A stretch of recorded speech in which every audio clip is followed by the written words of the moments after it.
Hi everyone, welcome to this week's session. We are going to be focused on crossing and finishing this week.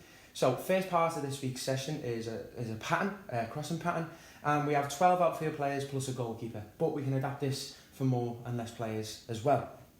So if you have 10 players, you can take a player out to the wide areas, and the wide area players can just rotate a little bit more. If you have more players, you could have 2 players going into the box, and then we get 2 players rotating more with more players back here.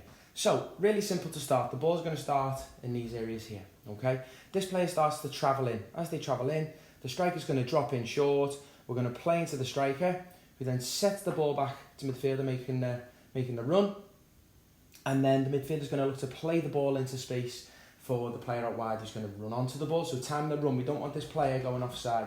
We're going to use this mannequin here, not as like an offside really, but just not be going beyond the mannequin too early, treating it as the opposition player, okay? So if we go beyond that player before the pass is played, we don't count the goal, okay? To get the players going into that rhythm of doing the right thing and time the runs.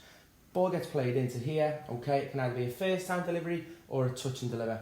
The striker, after they've set the ball, so they start behind this mannequin or pole, they move inside to set it, and then they move off the opposite side, so they've got all that room to go and attack. So they can attack the back post, through the middle, and make a run at the near post as well, to then go and attack the cross and finish. Crosses can be varied along the floor, whipped with pace, can be floated in, but obviously we just want quality in those wide areas. As soon as we finish, the players just move up a place each time. The wide players will just rotate with each other.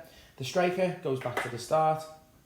The player who took the touch inside and then played moves up to here, and then the player who played the wide player in then moves up front. Okay, then we go the opposite way. So again, driving into the space, striker comes in short to offer, receives the ball, sets it back, okay, starts to spin off, the ball gets played in behind to the wide player, and then we look to deliver with some quality and then finish. So again, focusing on the execution of our passes, the quality of our passes, the weight of pass into the wide areas, timing our run as a striker. As soon as we've set it, we want to get round this mannequin or the pole, okay, but we don't need to be sprinting round, okay?